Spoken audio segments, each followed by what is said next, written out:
یہ آپ صلی اللہ علیہ وسلم کے بارے میں بھی ایک بڑی غلط فہمی ہے کہ آپ صلی اللہ علیہ وسلم نے بڑی ایسی زندگی گزاری جس میں کپڑوں میں پیبند لگے ہوتے تھے، کھانے پینے کو بھی ترک کر دیا آپ صلی اللہ علیہ وسلم نے، پیٹ پہ پتھر بندھے ہوتے تھے. اور اس سے یہ تاثر دیا جاتا ہے کہ شاید اسلام اس چیز کو آئیڈیلائز کرتا ہے کہ آپ دنیا کی ساری جو یہ فطری چیزیں ہیں ان کو فقیری اختیار کریں. فقیری اختیار کر لیں.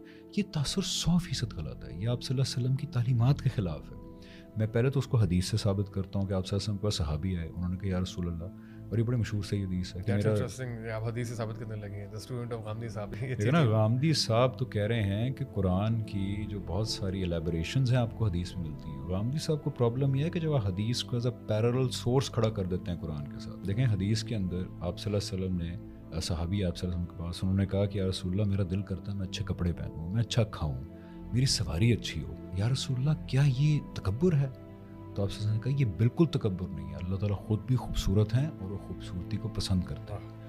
پھر آپ سے نے فرمایا کہ تکبر یہ ہے کہ تم دوسروں کو اپنی بنسبت چھوٹا جانو، حقیر جانو، اور دوسری چیز یہ کہ تم سچائی کو یہ جان لینے کے بعد کہ یہ بات ٹھیک ہے اس کا انکار کر دو، یہ تکبر ہے. تو آپ تو کہہ رہے ہیں کہ یہ بالکل اسلام کے مطابق ہے، اللہ تعالیٰ چاہتے ہیں کہ آپ اس طرح کی چیزیں اختیار کریں. سورہ اعراف کے اندر اللہ تعالیٰ بتا رہے ہیں کہ کس کی جرت ہے کہ ان زینتوں کو منع کیا. اللہ تعالیٰ کہتے ہیں کہ جس کو میں نے اپنے ماننے والوں کے لیے حلال کیا.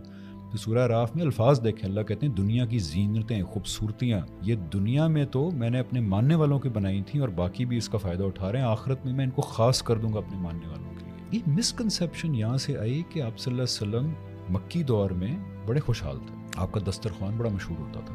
اس کے بعد جب مدنی دور میں آئے تو وہاں پہ ظاہری بات ہے کہ ایک ٹف پیریڈ آیا. صحابہ بھی جو ہے ریفیوجیز بن کے مکہ سے مدینہ آئے جن کو اصحاب صف کہا جاتا ہے. اس وقت اب امیجن کریں نا کہ اتنے صحابہ کی رسپانسبلٹی، اتنا ٹرائل کا پیریڈ چل رہا، تب آپ صلی اللہ علیہ وسلم یہ لائف سٹائل اختیار کیا کہ یار اب پہلے وہ کھائیں گے پھر میں کھاؤں، پہلے کپڑا ان کے پاس جائے گا پھر میرے پاس آئے گا. تو یہ کوئی ایسی چیز نہیں ہے جس کو آپ صلی اللہ علیہ وسلم نے as an Islamic ideal role model تصور کیا. یہ بلکہ اسلام کی کلیئر کٹ ٹیچنگ کے خلاف چیز ہے. یہ کوئی آئیڈیلائز کرنے کی بات نہیں. اچھا رہبانیت کو بھی تو منع کیا نا اللہ نے، بالکل کیٹاگوریکلی رہبانیت کو منع کر دیا، کہہ دیا زینتیں کس نے حرام کی، اپنے ماننے والوں کے لیے میں نے بنائی ہیں. یہ آپ صلی اللہ علیہ وسلم نے کہہ دیا اچھا کھانا، اچھا پہننا، اچھی سواری اختیار کرنا حلال کے دائرے میں رہتے ہوئے، وہ بھی آپ صلی اللہ علیہ وسلم نے کہہ دیا کہ بالکل عبادت بن جاتا ہے حلال کے دائرے میں. اگر حلال کے دائرے میں اپنی زندگی کو حلال کے دائرے میں رہتے ہوئے بہتر سے بہتر کرنا ہے عبادت ہے. تو یہ تاثرات بالکل غلط ہیں. یہ کچھ انٹرپریٹیشنز کی وجہ سے آئے ہیں اسلام کے اندر نہیں، باقی مذاہب میں بھی ہیں. یہ خاص طور ہندوازم میں،